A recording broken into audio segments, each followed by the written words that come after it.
감사합니다.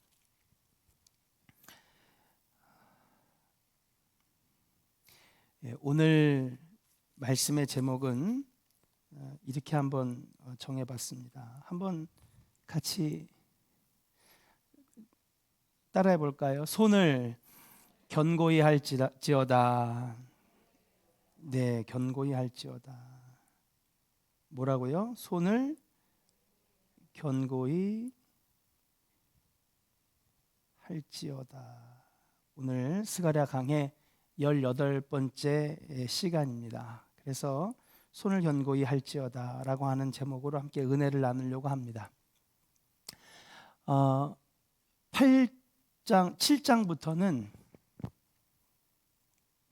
7장부터는 여러분 이 스가랴서의 두 번째 파트이지 않습니까? 거기에서 이전에는 8가지 환상으로 가르쳐 주셨지만은 7절부터는 하나님의 말씀으로 하나님께서 주시는 이 메시지를 스가랴가 지금 적어놓고 이스라엘 백성들에게 증거하고 있는 것입니다. 간단하게 말해서 베델 사람들이 제사장과 그리고 선지자들에게 물어봅니다. 언제까지 이런 금식을 해야 됩니까? 그랬더니 하나님께서 스가랴의 입을 통해서 말씀하십니다. 내가 받는 참된 금식은 너 자신을 위하고 너 스스로가 만족을 위해서 하는 것이 아니라 하나님의 영광을 위해 하나님이 드러나는 금식이었느냐 물어보시는 거죠. 사실은 우리가 신앙생활을 할 때에 사실은 시작은 나를 위해서 시작합니다.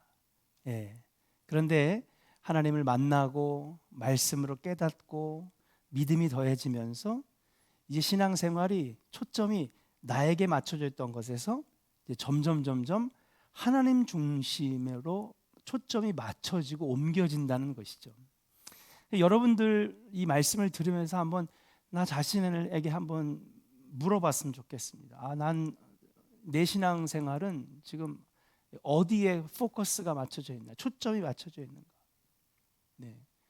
그렇다고 해서 여러분 나에게 이 신앙이 맞춰져 있는 것이 나쁜 건 아닙니다.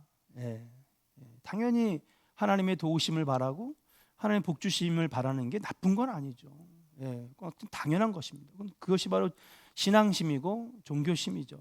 그러나 하나님께서 우리가 날마다 어린아이와 같은 신앙에 머무르지 않기를 원하시는 것입니다. 신앙생활을 거듭할수록 마치 우리가 갓난아기에서 젖을 뗀 어린아이로, 그리고 이제는 초등학생에서 이제는 인생을 생각하고 꿈을 생각할 청소년이 되고 나중엔 장성하여 성숙한 분량에 이르는 그런 성인이 되듯이 신앙도 계속 어린아이와 같은 수준에 머물러 있지 않기를 하나님은 원하신다는 것이죠. 그래서 하나님께서는 오늘도 우리에게 7장을 통해서 그렇게 말씀하시는 거예요. 너의 신앙은 지금 어디에 머물러 있느냐? 아직까지도 너에게만 집중되어 있는 신앙이냐? 어린아이 갓난쟁이 젖먹이 어린아이들은요, 누구를 생각할 겨를이 없습니다. 배고파도 울고, 응가해도 울고, 옷이 불편해도 울고, 기저귀 갈아야 될 때도 울고, 오직 자기만 생각합니다. 막 애가 젖먹이 어린애가 엄마 얼마나 힘들어요 막 이러면서 엄마를 위로해주는 젖먹이 어린아이 봤습니까? 없죠. 마찬가지로 하나님께서는 우리가 날마다 이렇게 전진하는 신앙생활이기를 소망하시는 거예요. 저와 여러분들이 또 우리 조원교회가 그렇게 하나님 원하시는 대로 날마다 성숙의 길로 걸어가시는 우리 조원의 성도들 되기를 주의 이름으로 축복합니다. 그래서 날마다 성장하고 날마다 성숙하는구나. 오늘 7장의 말씀도, 우리가 이전에 했던 7장의 말씀도 그 말씀을 하는 거예요. 너희가 신앙생활을 하는데 그게 너를 위한 것이냐 아니면 나를 위한 것이냐, 너의 영광을 위한 것이냐 아니면 하나님의 영광이 무너짐에 네가 가슴 아파하면서 애곡하고 금식한 거냐 물어보시는 거죠. 그러므로 하나님께서는 우리에게 그렇게 성숙의 삶을 살라고 하시는 것입니다. 그리고 그것이 바로 하나님의 영광을 위해 사는 것. 그래서 사도 바울이 고백합니다. 한번 따라할까요? 살아도 주를 위해 살고 죽어도 주를 위해 죽는다. 아멘입니까? 예, 바울은요 그렇게 성숙해져 갔던 거예요. 그의 장성한 분량의 그 믿음이 이르렀을 때에 그의 입에서 나온 고백이 주여, 예, 먹어도 주를 위해, 예, 입어도 주를 위해, 살아도 주를 위해, 죽어도 주를 위해. 근데 이것이 신약의 메시지만이 아니라는 거죠. 예, 구약 성경도 똑같은 메시지를 우리에게 말씀하고 있다라고 하는 사실이에요. 하나님의 의가 드러나는 삶이 여러분과 저에게 있기를 소망합니다. 그런데 선지자에게 200년 전에 이사야 선지자를 통하여서 내가 그런 삶을 가르쳐 줬는데 하나님께서 뭐라 그러냐면 너희들이 듣지 아니하지 않았느냐. 아무리 몇백 년 동안 수많은 선지자들과 많은 메시지를 통하여 어느 것이 하나님 기뻐하시고 받으시고 영광스러운 삶인지를 수없이 가르쳐 줬는데 그들이 안 들었다는 거예요. 그리고 이제는 하나님께서 그들을 포기하시고 이제는 그들이 멸망당할 위기에 처했을 때에 그들이 또 하나님께 부르짖는 거죠. 하나님, 죽게 생겼습니다. 근데 하나님께서 뭐라고 그러셨냐면 너희가 부를 때에 내가 너희들의 말을 듣지 아니했다. 결국 이스라엘의 멸망은 하나님의 말씀을 듣지 않았다는 거죠. 그래서 말씀을 듣지 않았다는 건 설교를 안 들었다는 게 아닙니다. 성경 공부를 참여하지 않았다는 게 아니에요. 예, 속회 예배를 안 참석했다는 게 아닙니다. 참석한 것이 중요한 것이 아니라 설교를 듣는 것이 중요한 것이 아니라 그런 삶을 살아내지 않았다라고 하는 것이죠. 예배로 치고 제사로 치고 또 이들이 성경을 읽는 걸로 치면 우리는 유태인들을요 발끝도 못 따라갑니다. 그들의 기도 시간을 우리는요 따라갈 수가 없어요. 예, 얼마나 철저한지 모릅니다. 근데 하나님은 그걸 보시는 것이 아니라 중심을 보시는 하나님이시기 때문에 그러한 삶이 너희 삶에 있었느냐? 말을 듣지 않았다는 것은 그런 삶이 없었다라고 하는 것이죠. 그러면서 지난 시간으로 우리가 넘어가면 하나님께서 근데 놀라운 말씀을 해주십니다. 8장에 여러분 보면 하나님 이런 말씀해요. 내가 시온을 위하여 크게 질투하며 2절에 그를 위하여 크게 분노함으로 질투하노라 라고 하시는 것입니다. 여러분 기억나세요? 이 질투하신다라고 하는 뜻. 예. 여러분 하나님께서 이런 표현을 되게 많이 쓰셨어요. 나는 질투하는 하나님이라. 근데 여러분 이 질투하신 하나님이 유치하게 질투나 하고 말이야. 하나님이 무슨 뭐 사람이랑 똑같아. 아유 조속하게 질투를 하셔. 그런 표현이 아니라 그랬죠. 예. 질투한다는 건 그 사람을 어떻게 한다는 거예요? 사랑한다는 것이죠. 그러니까 2절에 내가 시온을 위하여 크게 질투하며, 그러니까 지금 7장부터 쭉 흐름을 갖고 온 거예요. 이제 자 읽어도 소용없어요. 앞에 보세요. 자 읽으셨으니까 됐어요. 흐름을 아셔야 되는 거예요. 예, 그렇게 200년 동안 수없이 얘기했지만 결국엔 너희들이 내 말을 듣지 아니하지 않았느냐. 그래서 이제는 너희들이 멸망에 처했을 때 내가 안 들었다는 거죠. 왜? 너무 미우니까. 너무 미운 거예요.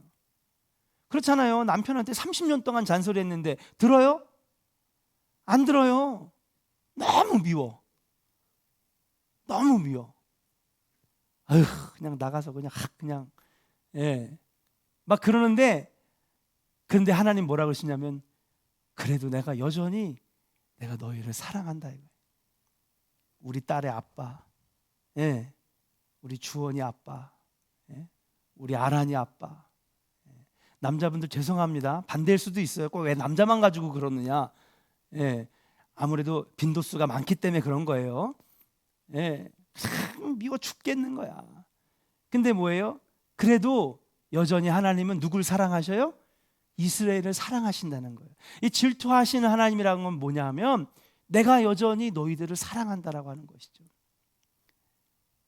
하나님 내가 너희가 너무 미워서 그냥 내버려 두고 나가서 그냥 술 먹고 어디 가서 한 데서 자다가 입이 삐뚤어지든지 얼어 죽든지 말든지 내 알바 뭐야.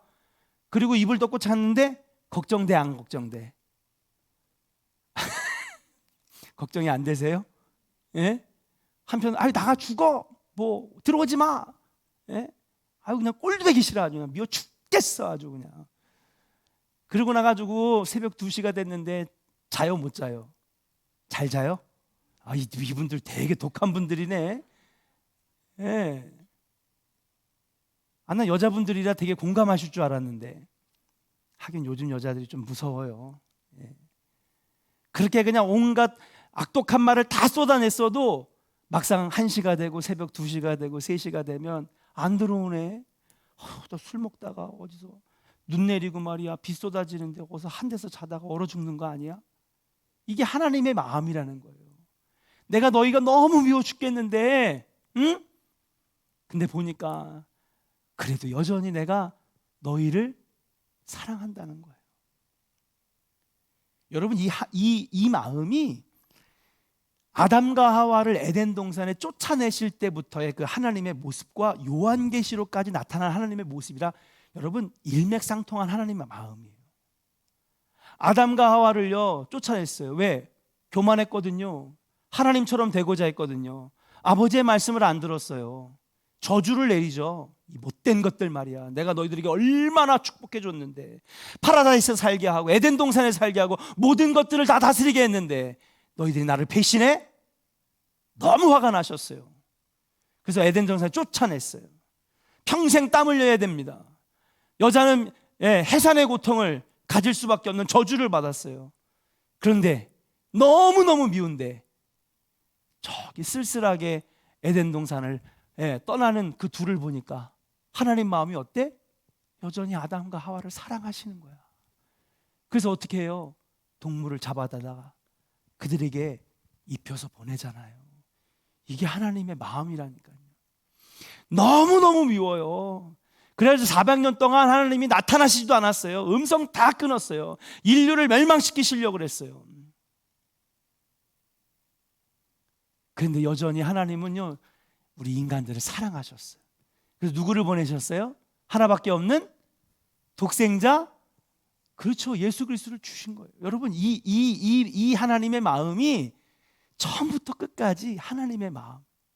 성경은 다 그 얘기를 하고 있는 거예요. 예? 내가 이 모든 것들을 온 지면에서 싹 쓸어버리리라. 여러분 40일 동안 비가 내리고요 1년 동안요 여러분 물이 빠지지 않아서 모든 생명체가 다 죽었는데 여러분 어떻게 했어요? 노아와 그의 가족들 암수 한 쌍을 남겨놓고 그들을 구원받게 하셨잖아요. 이게 아버지의 마음이라는 거예요. 근데 보니까 이 마음이 우리에게도 있어. 이걸 바로 긍휼의 마음이라는 거예요. 여러분 우리는 하나님의 형상을 닮은 자들입니다. 아멘입니까? 예. 그리고 우리가 하나님의 형상을 닮은 자로서 우리도 이런 마음이 있는 거예요. 그 때문에 우리가 선하게 살고 믿음으로 살고 거룩하게 살면 이런 아버지의 마음이 우리 안에 충만해져서 그런 긍휼의 삶을 살게 되는 것인 줄로 믿습니다. 그러니까 이제 어떻게 하나님 사랑하고 이웃을 사랑할 수 있는 거예요. 고아와 과부를 돌보고요 약자들을 보살필 수 있고요. 왜? 하나님이 우리에게 그런 마음을 주셨거든요. 그게 곧 아버지의 마음이고 그 아버지의 마음인 그 형상이 우리에게 들어와서 우리에게도 있는데 우리가 범죄하고 악하고 교만하게 살면 이 마음이 안 나와요. 근데 우리가 선하게 살고 말씀으로 살고 믿음으로 살고 하나님의 은혜로 살면 이 아버지가 주신 하나님의 형상인 이 아버지의 마음이 우리 안에 나온다는 거지. 그러니까 여러분 이웃사랑 하나님 사랑이 억지로 한다고 되는 게 아니에요. 신앙생활을 바로 하고 하나님 은혜 안에 살면 자연스럽게 이런 의로운 삶을 살게 되는 것인 줄로 믿습니다. 그 신앙생활은 의지로만 하는 게 아니에요. 의지로는요 100% 실패해요. 신앙생활은요 의지가 가지고 것이 아니라 하나님의 은혜로 하는 것인 줄로 믿습니다. 그 하나님의 은혜가 우리 안에 가득할 때에 하나님이 내게 주신 그 아버지의 마음이 우리 안에서 살아나는 거예요. 그 억지로 하는 게 아니라 정말 내 안에서 자연스럽게 우러나오는 자비와 긍휼의 마음, 이웃사랑의 마음이 우리 안에서 샘솟듯 일어나게 된다는 거예요. 이게 바로 성경의 비밀이고 이게 하나님께서 주신 말씀의 비밀이라고 하는 거예요. 우리 조원교회와 저와 여러분들의 마음에 이 아버지의 마음 있기를 주의 이름으로 간절히 축원합니다. 옆사람에게 축복합시다. 아버지의 마음이 저와 당신에게 있기를 소망합니다. 할렐루야. 네, 그렇게 하면서 하나님께서는 이렇게 여전히 내가 너희들을 사랑한다 그러시는 거예요. 자, 그럼 여러분 성경 가지고 계시니까, 그리고 나서 이제 지난 시간에 하나님께서 놀라운 말씀들을 선포합니다. 쭉 나갈게요. 자, 같이 한번 읽겠습니다. 3절 같이 읽을까요? 시작.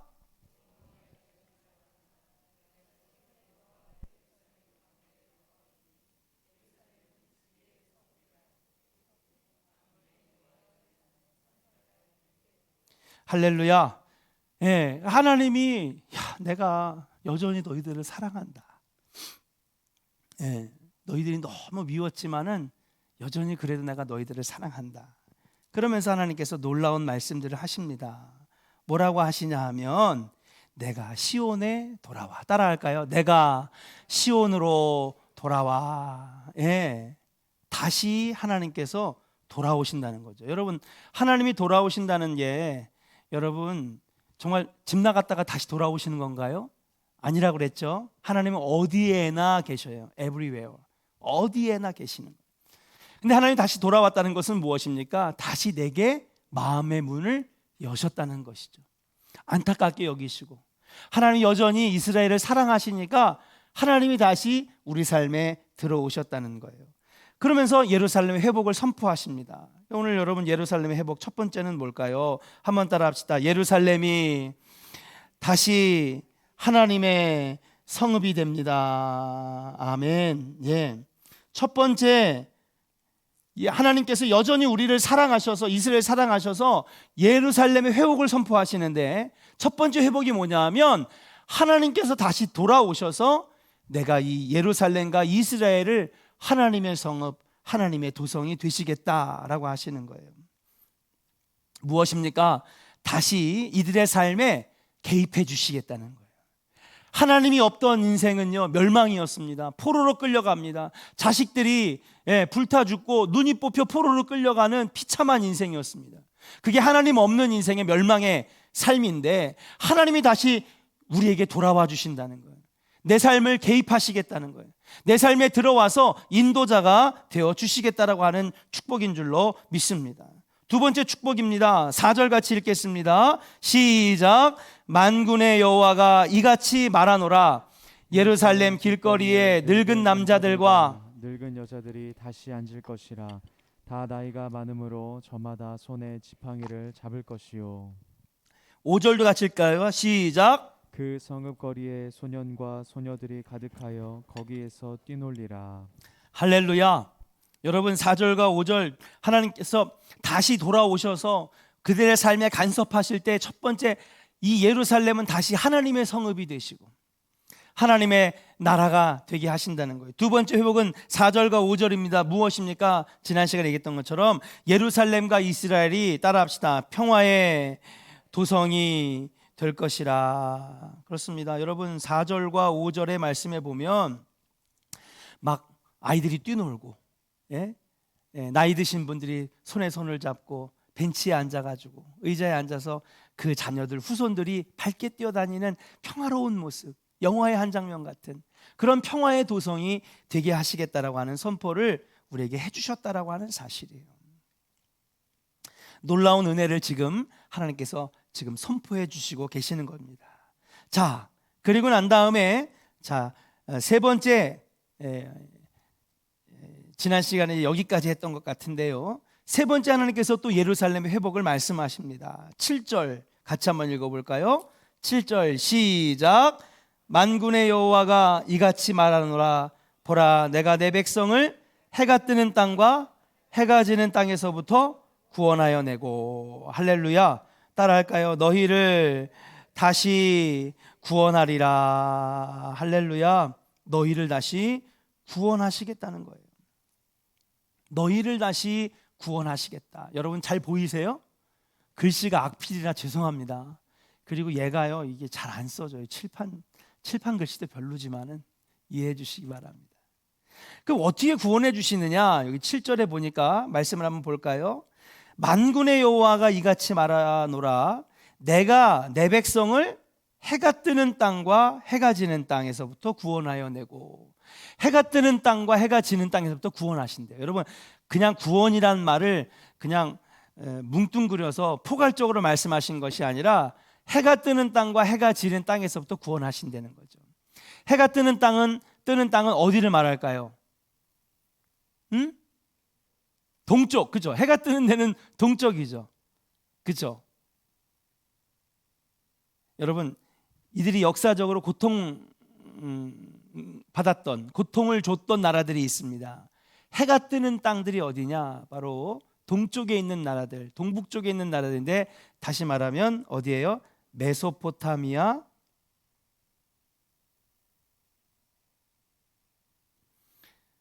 자, 메소포타미아 지역을 말하는 겁니다. 어디라고요? 메소포타미아 지역. 아수르도 있죠. 그렇죠? 그 다음에 어디죠? 바벨론도 침략해 왔었죠. 그 다음에 페르시아도 있죠. 그들의 손에서 다시 구원해 신다는 거예요. 그러면 해가 지는 땅은 어디를 말할까요? 예? 서쪽. 예. 이스라엘 기준으로 애굽을 말하는 것입니다. 해가 뜨는 땅은 메소포타미아, 그리고 해가 지는 땅은 애굽을 말하는 것이에요. 그러니까 그들이 다 포로로 살았던, 그리고 늘 끊임없이 침략했던 나라들, 거기서부터 이제 다시는 그들이 침략하지 못하도록 구원해 내시겠다라고 하는 것이죠. 사랑하는 여러분, 하나님이 여러분과 함께 하실 때에 여러분들을 괴롭히고 여러분들을 힘들게 하고 여러분들을 쓰러지게 만드는 여러분들의 악한 적들을 하나님이 대신 싸워주시는 줄로 믿습니다. 병마와도 싸워주시고요, 세상에 정말 괴로운 일들과 하나님이 함께 싸워주시는 거예요. 하나님이 함께 하실 때에 여러분 놀라운 회복들이 있는데, 그것이 뭐냐? 첫 번째는 우리의 삶에, 우리의 가정이, 우리 교회가 하나님의 성읍이 다시 된다는 거죠. 두 번째는 무엇입니까? 그곳에 평화가 이루어진다는 것입니다. 세 번째는 무엇입니까? 하나님이 우리 삶에 다시 간섭하시고 개입하실 때에 여러분, 우리를 괴롭히고 무너뜨리게 하고 멸망시키는 악한 것들로부터 우리를 건져내시고 구원해 주시는 역사가 있게 되는 것인 줄로 믿습니다. 여러분에게도 이러한 은혜가 있기를 주님의 이름으로 축복합니다. 네 번째 예루살렘의 회복이 나타납니다. 네 번째 예루살렘은 뭘까요? 8절을 같이 한번 읽어보겠습니다. 7절부터 지난 시간에 하지 않았는데요, 8절 자 같이 한번 읽어볼까요? 시작. 인도하여다가 예루살렘 가운데에 거주하게 하리니 그들은 내 백성이 되고 나는 진리와 공의로 그들의 하나님이 되리라. 아멘. 자, 구원하여 내고 이어서 인도하여다가 예루살렘 가운데 거주하게 하리니, 따라할까요? 그들은 내 백성이 되고 그들의 하나님이 되리라. 할렐루야. 그렇죠. 내 백성이 된다는 거예요. 여러분, 어느 나라의 백성이 된다는 건 뭐예요? 그 나라의 보호를 받는 것이죠. 우리는요, 대한민국에 살고 있으니까 외세의 침략으로부터 대한민국 군인들이 지켜주는 것이고, 그렇죠? 우리가 억울한 일을 당하거나 아니면 범죄의 희생이 될 때에 여러분, 사법기관이 우리의 억울함과 정의를 세워주는 것이고요, 그렇죠? 우리가 세금을 확실하게 납부할 때에 여러분, 우리의 안전을 지켜주는 것. 근데 여러분, 하나님께서 우리에게 말씀하시는 거예요. 너희는 이제부터 내 백성이 되고. 그럼 이제 우리는 누구의 보호를 받는 거예요? 하나님의 보호를 받는 거예요. 그러니까 하나님이 인도자가 되시고 보호자가 되신다는 표현에 여러분, 다른 표현이라고 말씀드릴 수가 있는 것입니다. 너희는 내 백성이 되고, 그리고 나는 너희의 하나님이 되리라. 굉장히 놀라운 축복의 말씀이라고 말씀드릴 수 있습니다. 여러분, 우리는요, 세상에 어떤 속해 있는 사람이기도 하지만 우리는 소속이 또 달라요. 우리는 하나님께 속해 있는 자들인, 천국의 시민권을 가지고 있는 자들인 줄로 믿습니다. 그러니까 우리는 어떻게 보면은 이중 보호를 받고 있는 거예요. 하나님께서 더 우리를 사랑하셔서 하나님이 인도해 주시는 그 보호 아래 살고 있다라고 하는 것, 놀라운 것입니다. 그런데 여기 가운데 말씀해 보니까 이런 표현이 있어요. 뭐라고 되어 있느냐? 그들은 내 백성이 되고 나는 진리와 공의로 그들의 하나님이 되리라. 말씀을 보여주셔야죠. 여러분, 이 표현은요 굉장히 많이 나오는 표현입니다. 그렇죠? 모세오경, 창세기, 출애굽기, 레위기, 민수기, 신명기 보면 이 표현이 너무너무 많이 나와요. 아브라함에게도 하셨고 모세에게도 하셨고 야곱에게도 하셨고 이삭에게도 하셨고, 이 표현을 많이 들어보셨죠? 그런데 그 표현하고 다른 차이점이 있습니다. 그건 뭐냐면 하나님이 늘 즐겨 쓰시는 표현이었어요. 너희는 나의 백성이 되고 나는 너희의 하나님이 되리라. 많이 쓰셨는데 그 예전에 쓰신 표현하고 다른 점이 있어요. 뭐가 들어갔다는 거예요? 진리와 공의가 들어갔다는 거예요. 진리와 공의가 들어갔습니다. 진리와 공의. 여러분, 이건 뭘까요? 그렇습니다. 하나님과의 언약을 말하는 것입니다. 진리와 공의. 여러분 항상 머릿속에 기억해 놓으셔야 돼요. 하나님께서는요 진리와 공의를 굉장히 많이 말씀하셨거든요. 그런데 많은 설교가들이나 성경을 연구하는 사람이 이 진리와 공의라고 하는 단어를 중요하게 생각하지 않았어요. 근데 이 진리와 공의는 무엇이냐면 하나님과의 언약입니다. 너희가 진리를 따르니 진리가 너희를 자유케 하리라. 공의, 의로운 삶을 실천해 나가는 그러한 삶을 말하는 것입니다. 이게 뭐냐 하면 하나님과의 언약이죠. 다시 말해서 말씀을 한번 보면 뭐예요? 바로 너희들이 나의 백성이 되고 나는 너희의 하나님이 되리라 라고 하는 것은 그냥 이루어지는 것이 아니라 어떤 사람에게 이런 것들이 이루어지느냐? 진리와 공의인 하나님의 언약의 말씀을 꼭 붙잡고 살아가는 자들에게 이 축복이 임한다는 거예요. 아무에게나 하나님이 너는 내 백성이라, 아까도 그 찬양 부르더라고요. 너는 내 아들이라, 오늘날 내가 너를 낳았도다. 여러분 아무나 다 너는 내 아들이라 하시지 않으세요. 너는 내 딸이라, 내 자녀라 하시지 않으세요. 교회를 열심히 다니셔도요 이 말씀하고는 상관없는 인생 사는 사람 훨씬 많습니다. 그럼 어떤 사람들이 이 축복의 말씀의 주인공이 되느냐? 하나님과의 언약의 말씀을 붙잡고 사는 사람들에게 이 축복이 있다라고 하는 거예요. 따라할까요? 너희는 나의 백성이 되고 나는 너희의 하나님이 되리라. 할렐루야. 그렇죠. 하나님이 지켜주시고 보호해 주시는 이 놀라운 은혜는 여러분 교회를 출석한다고 되는 것이 아닙니다.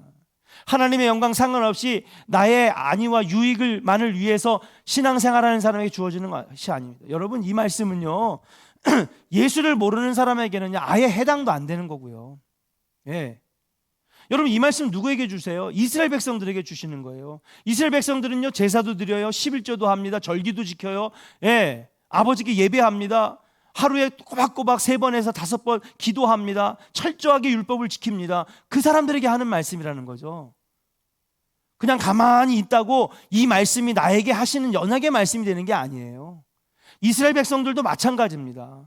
그들이 철저하게 율법을 지키고 겉모양으로는 신앙생활을 했지만 그들 다가 내 백성이 되는 게 아니에요. 어떤 사람만 이 축복의 말씀의 주인공이 되느냐? 진리와 공의, 다시 말하면 하나님과 맺은 이 언약의 말씀을 붙들고 사는 사람들이 받게 되는 축복이라고 하는 사실이에요. 저와 여러분들에게 이러한 은혜가 있기를 주의 이름으로 간절히 축원합니다. 한번 옆 사람에게 축복합시다. 하나님께서 원하시는 삶을 살겠습니다. 아멘입니까? 놀라운 은혜가 여기 있다는 것입니다. 5번째입니다. 하나님께서는요 버리려고 했는데 미워 죽겠는데 그런데 여전히 하나님은 이스라엘을 사랑하신다는 걸, 그래서 내가 너희 삶에 다시 개입하고 간섭하셔서 지금까지 첫 번째, 두 번째, 세 번째, 네 번째 회복을 지금 약속해 주시고 계셔요. 다시 한번 내가 너에게 기회를 준다 이거죠.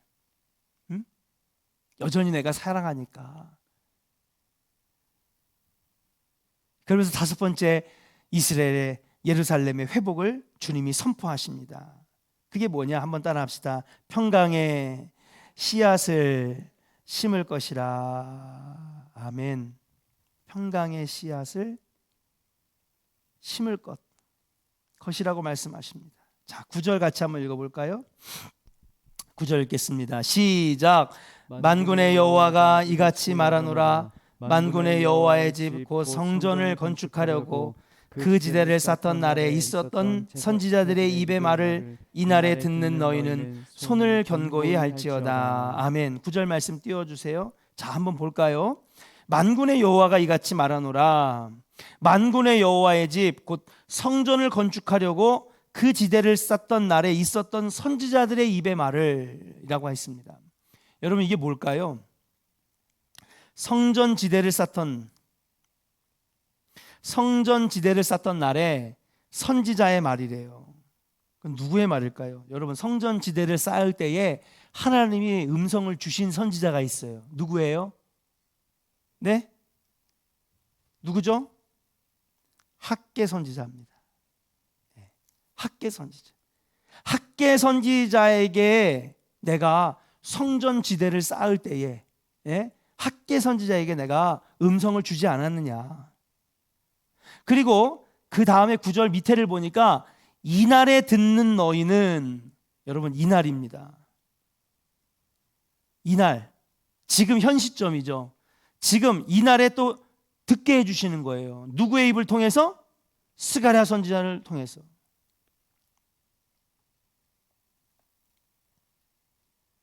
다시 말해서 지난 2년 전에 학개 선지자를 통하여서 성전 건축이 시작이 되고, 스룹바벨 왕과 그 다음에 이 여호수아 제사장과 함께 세 명이서 힘을 합해가지고 성전 건축이 이루어지고, 그 성전 건축이 시작된 다음에 성전 지대를 쌓던 그날에 하나님께서 학개에게 여러분 음성을 주시거든요.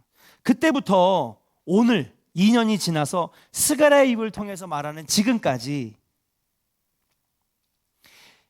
너희들은 잘 들어라. 그러니까 지금 성전이 지금 건축되고 있는 것이죠. 잘 들어라. 그러면서 하시는 말씀이 뭐냐면 손을 견고히 할지어다 라고 말씀하십니다. 손을 견고히 할지어다.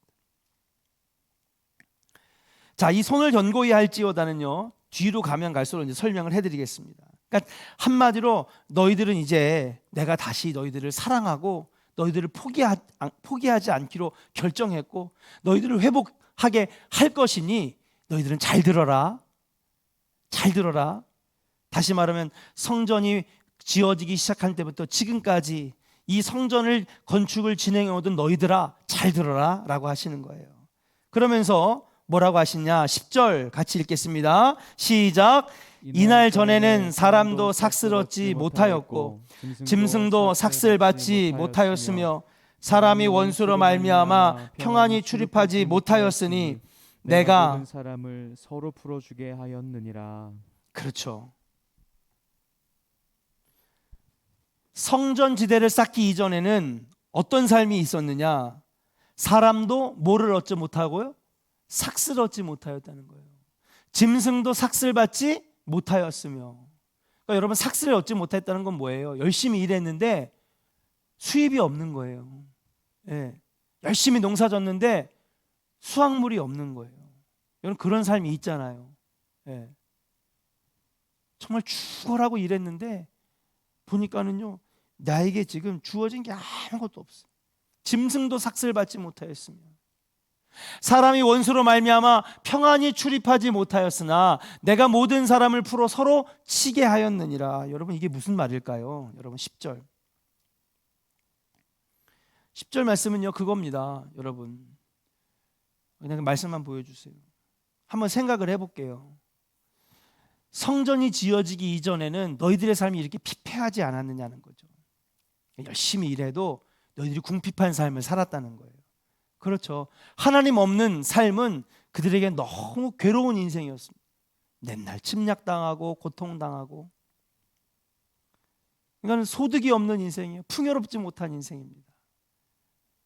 그리고 나니까 뭐예요? 사람이 서로 원수가 되는 거예요. 그리고 모든 사람이 서로 서로 치는 삶을 사는 거죠. 이게 무슨 말일까요? 곰곰이 생각을 해봤더니 제가 신혼초 때 생각이 나더라고요. 네. 참 힘들었거든요. 유학을 오는 사람 중에는 부유한 사람도 많아요. 그래서 이 신학교 말고 일반적으로 유학 오는 사람은, 제가 유학원에 다들 아주 주무시려고 하니까 제가 이런 얘기도 좀 할게요. 네. 제가 마지막 아르바이트가 미국에서 8년째 마지막 아르바이트가 유학원 에이전트를 했어요. 네. 말만 그렇지 하여튼 유학 오는 친구들을 이제 초반에 자리 잡힐 때까지 세팅을 해주는 거예요. 공항에서부터 픽업해가지고 같이 살 수 있는 집 홈스테이도 연결해주고, 그 다음에 학교도 입학시켜주고, 그리고 학원도 옮겨주고, 그리고 그 아이들이 나중엔 차를 사서 운전면허증도 딸 수 있게 해주고, 이런 게 이제 유학원 미국에서 에이전트였습니다. 그런 걸 하는데 굉장한 애가 하나 들어왔어요. 하나는 벌써 3개 나라에서 어학연수를 하다가 미국에 4번째로 온 거예요. 알고 봤더니 그 대한항공인가요? 뭐 어디에 뭐 하여튼 손녀딸인가 그런데 고등학교 2학년이었어. 야, 하여튼 걔네들은 걔네들끼리 결혼하잖아요. 대기업 애들끼리. 그래가지고 뭐 할머니는 누구고 할아버지는 누구고 하여튼 대단한 딸이 온 거예요. 손녀딸이. 핸드폰이 3개야. 예, 번갈아 가면서 받아. 공부요? 하나도 안 해. 영국 갔다가도 도저히 애가 통제가 안 되니까 중국을 갔다가 또 필리핀 갔다가 나중에 미국이 좋다더라고 미국에 왔어요. 예. 뭐 그러고 또 어떤 아이들은 또 보니까는 그냥 유학을 왔는데 그냥 오자마자 스포츠카, 여러분 영화에서나 보는 그 스포츠카 부릉부릉하는 막 1억 가까이 되는 막 그런 걸 막 20살짜리가 그냥 사요. 그리고 공부는 안 하고 학원도 안 가고 그냥 맨날 나이트 클럽 같은 데나 다니고 막 그런 거예요. 그런데 저희는 물론 지원이 있었고 우리가 장학금을 탔지만 거기다 또 제 와이프가 같이 공부한다고 해가지고 원래 오렌지 카운티에 직장을 잡았고 다녔는데 임신이 우리가 이제 나이가 늦게 결혼하다 보니까 여러분 제 동기 목사님들이 이번에 고3 아이들이 9명이에요. 제 친구 목사님들은 다 고3 애들을 두고 있어요. 대학생 두고 있는 친구 목사님들도 있어요. 근데 우리는 이제 희원이가 겨우 중학교 2학년이에요. 이제 늦게 결혼한 거예요. 그러니까 애를 빨리 가져야 되겠다 해서 임신이 딱 되고 나서 회사를 관두고 그리고 이제 또 공부에 욕심이 있다 보니까 나도 공부하겠다. 그래서 어느 날 자기가 혼자 나갔다 오더니 뭐 하고 왔냐 했더니 토플 시험 보고 왔대요. 고득점을 맞아갖고 온 거예요. 하여튼 뭐 둘이서 막 장학금도 받고 뭐 지원도 좀 받았지만 힘들었죠. 서로 둘 다 막 아르바이트 하죠. 애도 막 돌아가면서 보죠. 삶이 너무 쪼그라드는 거예요. 예. 나중에는 너무 생활이 힘드니까 그러면은 참 그러면 안 되는데 당신도 신학생이니까 그러면 전도사를 나가라고. 그래가지고 성결교회 아동부 전도사를 했어요. 우리 집사람이. 저는 여기 감리교회에서 부목사를 하고. 그리고 그 애 희원이를 들쳐업고 아동부 영어 설교를 하고 저는 와서 부목사 하고 그러다가 이제 그 교회 가가지고 데리고 와서 또 집에 와서 일주일 동안 또 아르바이트 하고 공부하고 하여튼 4시간 이상 자본 적이 없었던 것 같아요. 근데 그렇게 삶이 막 쪼들리고 막 궁핍하니까 무슨 일이 많아지는지 알아요? 예? 마음이 좁아져. 그래서 아무것도 아닌 거 가지고 어떻게? 싸워요. 우리 세댁들 잘 들어요. 결혼한 지 얼마 안 된 분들 다 이 또한 지나가리라. 여기 이분들은 벌써 다 웃잖아. 이게 무슨 말인지 아는 거야. 그래 안 그래요? 아휴 그때 얼마나 지지고 볶고. 근데 그게 왜 그러냐면요. 애는 맨날 울어대죠. 예, 경제력은 없죠. 막 삶은 쪼들리고 몸은 피곤하죠. 할 건 너무 많죠. 막 그러니까 사람이 어떻게 되냐면요. 조금만 뭐 해도요, 이거를 포용할 수 있는 마음이 없는 거야. 맞아요, 안 맞아요? 그래가지고 그냥 지나갈 것도요, 에이, 막 그러고 막, 예, 막 화를 내고 서로 용서할 수 있는 것도 품어줄 수 있는 것도 어떻게 해요? 신경이 막 날카로워져가지고. 잘 들으세요, 새댁들, 우리 신랑들, 새 신랑. 그때만 넘어가면 돼. 예. 근데 그때를 못 넘기니까 참을성이 없으니까 인내를 하지 못하는 거죠. 제가 얘기하는 게 뭔지 알죠? 예? 일을 열심히 했는데 소득이 없어. 예?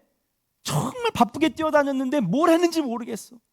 정신이 없어요. 사방에 막 맨날 쪼들리고 힘들고 궁핍한 삶을 살게 되니까 어때요? 이들이 서로 용서는 못하고 자꾸 원수가 되는 거예요. 그래서 남편하고 아내가 그래서 원수가 되는 거예요. 나중에 보세요. 이제 60대 되고 70대 되면은요, 얼마나 평온한지. 예. 70대 해보세요. 부인 가방 들어주고요, 남편이. 옛날에 그런 게 어디 있어요? 에이, 그 집어 던지고 말이야. 예. 밥상 걷어 차고 그냥 밖으로 나가서. 그 왜 그럴까요? 자식들도 다 키우고 마음이 평안해지고 자리 잡고 그렇게 되면 삶에 뭐가 생기는 거예요? 여유가 생기는 거예요. 그럼 마음도 넓어지고요, 포용도 하고요, 용서도 잘하고요. 근데 그때는 왜 그렇게 안 되는지. 왜요? 열심히 일해도 소득이 없으니까요. 날마다 궁핍하고 굶주린 삶을 사니까요. 그러니까요, 이스라엘 백성 너희들이 그렇지 않았느냐 이거예요. 하나님 없을 때 너희들이 그렇지 않았느냐 이거예요. 너희들이 굶주리고 궁핍하고 일했는데 아무것도 손에 있는 것이 없지 않느냐는 거예요. 그러니까 뭐예요? 서로 원수가 되는 거예요. 서로 싸우려고만 하는 거예요. 서로가 그래서 서로가 서로 해친다는 거예요. 한번 읽어볼까요? 다시? 이제 이해가 될 거예요. 10절. 하나님 없는 삶이 어땠느냐? 같이 읽겠습니다. 시작. 이날 전에는 사람도 삭슬 얻지 못하였고 짐승도 삭슬 받지 못하였으며 사람이 원수로 말미암아 평안히 출입하지 못하였으나 내가 모든 사람을 풀어 서로 치게 하였느니라. 여러분, 하나님 없는 삶이 이렇게 되는 거예요. 제가 신혼 때 누가 이런 얘기 해주는 사람이 있었으면 참 좋았을 텐데. 예. 법원 가서 도장만 안 찍었을 뿐이지 참 징글징글하게 싸웠어요. 저는요, 싸움 안 하는 사람은 난 이상해. 싸움 안 하시는 분, 신혼 때 싸움 안 하시는 분 다 하셨나 보네. 여기서 안 했다고 손 들면 또 이상한 사람 될까 봐. 그런 거예요. 여러분, 삶에 여유가 없어요. 하나님 생각도 안 나는 거예요. 너희들의 삶에 그렇지 않느냐는 거예요.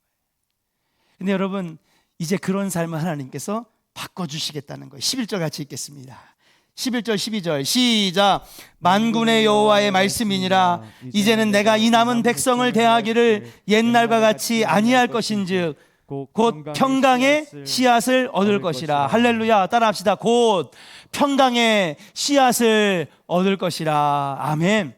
사랑하는 조은의 성도 여러분, 여러분의 가정에 평강의 씨앗이 여러분 넘치기를 주의 이름으로 축복합니다. 그러니까 어떤 가정에게 그런 놀라운 은혜가 있느냐? 하나님이 함께 하시는 가정에 평강의 씨앗이 넘치게 되는 줄로 믿습니다.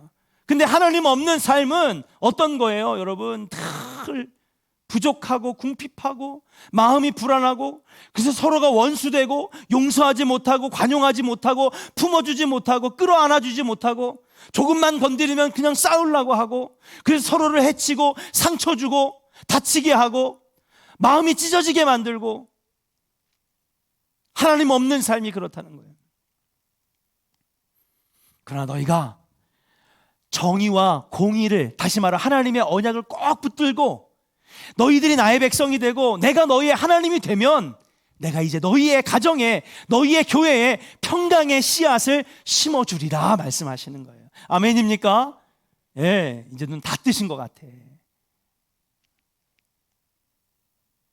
그러니까 여러분, 그 뒤에 나오잖아요. 자, 12절 같이 읽겠습니다. 곧 시작. 곧 평강의 씨앗을 얻을 것이라. 포도나무가 열매를 맺으며 땅이 산물을 내며 하늘은 이슬을 내리리니 내가 이 남은 백성으로 이 모든 것을 누리게 하리라. 할렐루야. 예. 평강의 씨앗을 얻는 거는요, 그냥 하나님 평강의 씨앗을 주세요, 평강의 복을 주세요. 그런다고 이렇게 되는 게 아니에요. 여러분, 참 큰 축복 중에 하나가 뭐냐면 저는요, 평강의 복이라고 생각합니다. 제가 오늘 말씀을 묵상하면서 이게 메인이에요. 지금 우리가 있는 말씀이에요. 메인이에요. 평강의 복이 얼마나 큰 복인지 몰라요. 여러분 기도하실 때에 이렇게 기도하세요. 하나님, 저에게 평강의 복을 주세요. 우리 가정에 평강의 복을 주세요. 예, 이 평강의 복은요, 그냥 마음만 평안하고 평화로운 게 평강의 복이 아니에요. 앞에서 말씀했던 것처럼 평강이라고 하는 것, 그냥 평안이 계속해서 흐르는 거죠. 평화롭고 평안하고 평화롭고 평안하고 계속해서 평화가 강물처럼 흐르는 것입니다. 근데 이렇게 되려면 어떻게 되느냐? 여러분, 물질도 있어야 되는 거예요. 건강도 있어야 되는 거예요. 여러분 아파봐요. 여러분 아픈 사람 보면요, 신경질 잘 내요, 안 내요? 잘 내잖아요. 아, 됐어. 왜요? 아프면요, 누구 신경도 못 써요. 아프면요, 누가 나한테 말 거는 것도 싫어. 마음이 좁아져요.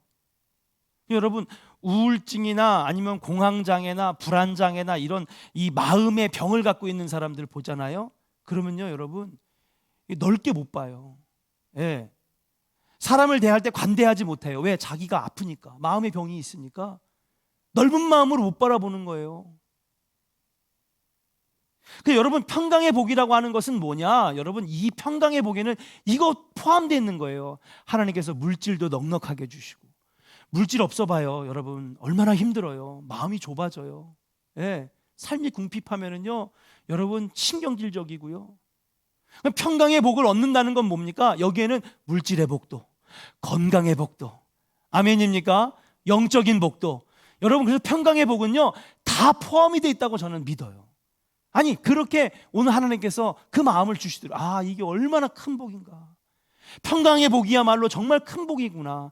사람이 마음이 평안하려면, 오늘도 그러잖아요. 내가 너에게 평강의 씨앗을 심어주리라 하면서 뭐예요? 포도나무에 열매를 맺게 하시고 땅이 산물을 내게 하시며, 그전에 하나님 없는 인생은요, 죽으라고 열심히 했는데 부족한 거예요. 근데 하나님께서 너희들이 내 백성이 되고 나는 너희의 하나님이 될 때, 언약의 말씀을 지킬 때에, 손을 견고히 할 때에 하나님께서 이러한 평강의 복을 주시는데, 사람이 평강하려면 물질도 충만해야 되고 건강도 주시고. 예, 여러분 자녀가 속썩여봐요. 평강이 있어요, 없어요? 잠도 못 자요. 그러니까 여러분, 평강의 복에는요, 이 모든 우리가 누릴 수 있는 복들이 다 들어가 있는 것이다. 이거야말로 정말 큰 복이 아니겠는가. 오늘 여러분 기도하실 때에 여러분 삶에 여러분 이 평강의 복이 넘치시기를 주의 이름으로 간절히 축복합니다. 예, 우리가 기도할 때 이 복을 달라고 기도해. 하나님, 평강의 복을 주세요. 11절 12절 읽겠습니다. 같이 읽어볼까요? 13절 같이 한번 읽어보겠습니다. 13절. 자, 그리고 나서 이제 결론의 말씀을 맺으십니다. 시작. 유다 족속아, 이스라엘 족속아, 너희가 이방인 가운데에서 저주가 되었으나 이제는 내가 너희를 구원하여 너희가 복이 되게 하리니 두려워하지 말지니라. 손을 견고히 할지니라. 아멘. 그렇습니다, 사랑하는 여러분. 그러면서 마지막으로 주님께서 말씀하시는 게 뭐냐면, 유다 족속아, 이스라엘 족속아, 너희가 예전에는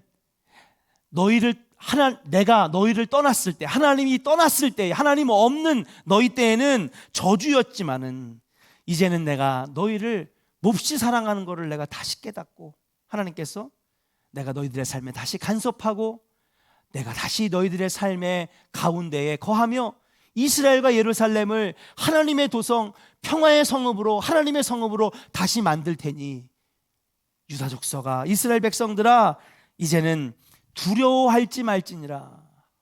한번 따라할까요? 두려워하지 말지니라. 손을 견고히 할지니라. 아멘. 두려워하지 말고 손을 견고히 하라는 것입니다. 어떻게 보면 하나님께서 마지막으로 기회를 주시는 거라고 저는 보는 거예요. 뭐라고 하시는 겁니까? 두려워하지 말아라. 예, 이제는 다시는 끌려갈 일이 없고, 너희들이 내 언약을 잘 지키면, 그리고 말씀을 붙잡고 살면 계속해서 내가 너희들의 하나님이 될 것이니까, 너희들은 내 백성이 될 것이니까 걱정하지 말아라. 그러면서 손을 견고히 할지라 그랬습니다. 마지막 여섯 번째 뭐예요? 당부의 말씀입니다. 이건 이스라엘 회복이 아니라 당부의 말씀이에요. 손을 견고히 할지니라. 이게 무슨 말이냐 여러분, 히브리어의 원어에 보면 데자크나 예데켐이라고 하는 말인데 여러분 단순 미완료형으로 남겨 있습니다. 이게 뭐냐, 명령의 명령형입니다. 명령문. 해도 되고 안 해도 되는 것이 아니라 반드시 이렇게 하라는 것입니다. 그럼 손을 견고히 한다는 것은 무엇일까요? 지속하고 반복하여 손을 견고하게 하는 삶. 다시 말하면 마음을 단단하게 먹고 굳세게 하여 담대하라는 것입니다. 한번 따라할까요? 마음을 굳게 하고 단단히 하며 굳세게 하라. 할렐루야. 굳세게 하라. 하나님께서 즐겨 쓰시는 표현입니다. 다윗에게도 말씀하셨고 모세에게도 말씀하셨고 모세의 다음을 잇는 여호수아에게도 너는 강하고 담대하고 너의 마음을 굳세게 하라. 내가 모세와 함께 했던 것처럼 너와 함께 하리라. 하나님께서 지금 계속해서 이스라엘 백성들에게 함께 하실 거라고 하는 거예요. 오늘 이 말씀은요 여러분 몇천 년 전 이스라엘 백성들에게만 주시는 말씀은 아닙니다. 지금도 여러분의 귀에 주님이 속삭이시는 말씀이에요. 내가 너와 함께 할 것이다. 두려워하지 말아라. 놀라지 말아라. 내가 너와 함께 함이니라. 그러니까 너는 두려워하지 말고 마음을 굳게 하고 단단히 하고 담대하게 하라. 그리고 하나님의 말씀을 붙잡아라. 그러면 나는 너의 하나님이 되고 너희는 내 백성이 될 것이며 평강의 씨앗이 심겨져서 열매를 맺을 것이고 그리고 이 성읍은 하나님의 성읍, 하나님의 도성이 될 것이고 여기저기에서 노약자들이 벤치에 앉아서 자신들의 후손이 번창하는 것을 바라보면서 웃고 있을 것이고 다시는 해가 뜨는 저 땅 메소포타미아와 해가 지는 땅 애굽에게 포로로 끌려가는 일이 없을 것이며 악한 것들로부터 지켜주는 놀라운 회복이 너희들에게 있을 것이니라. 그러니 마음을 단단히 하고 굳세게 하고 담대하게 하여서 손을 견고히 하라 말씀하시는 것입니다. 사랑하는 조은의 성도 여러분, 오늘 이 말씀은 정말 축복의 말씀입니다. 그리고 이 말씀대로 되기를 간절히 소망합니다.